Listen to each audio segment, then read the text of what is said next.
ভেড়া, ছাগল এবং গরু চড়িয়ে এইবার সোজা আইপিএসের চেয়ারে বসলেন এক পশুপালক, বীরদেব সিদাপ্পা দোন।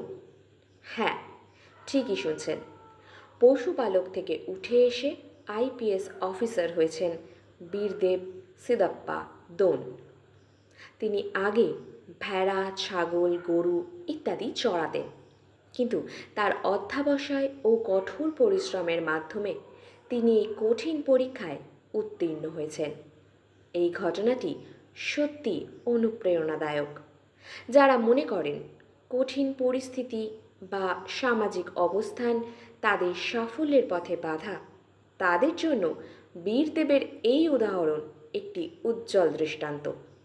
তিনি প্রমাণ করেছেন সঠিক লক্ষ্য এবং অদম্য ইচ্ছাশক্তি থাকলে যে কোনো স্বপ্নই সত্যি হতে পারে। ভেড়া, ছাগল, গরু ইত্যাদি চড়িয়েও এইবার সোজা আইপিএসের চেয়ারে বসলেন এক পশুপালক। হ্যাঁ, মহারাষ্ট্রের কোলাহাপুরের ইয়ামগে গ্রামের বাসিন্দা তিনি। নাম বীরদেব সিদাপ্পা দোন। পেশায় একজন পশুপালক।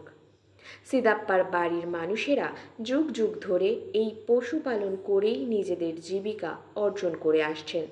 আর এবার সেই ঘরের ছেলেই দেশের অন্যতম কঠিন পরীক্ষা ইউপিএসসি পাশ করে গোটা দেশকে অবাক করল।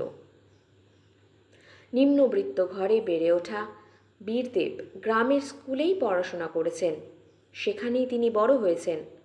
তাদের বেড়া দেওয়া মাটির বাড়ি, আর সেই বাড়িতে বসেই পড়াশোনা করে পুনে কলেজ অফ ইঞ্জিনিয়ারিং থেকে সিভিল ইঞ্জিনিয়ারিংয়ে স্নাতক হন বীরদেব। যদিও বীরদেব সবসময় চেয়েছিলেন একজন সরকারি কর্মচারী হতে, দেশের জন্য কাজ করতে চেয়েছিলেন তিনি। তাই কিছুদিন ইন্ডিয়া পোস্টে একজন পোস্টম্যান হিসেবে কাজ করেছেন তিনি।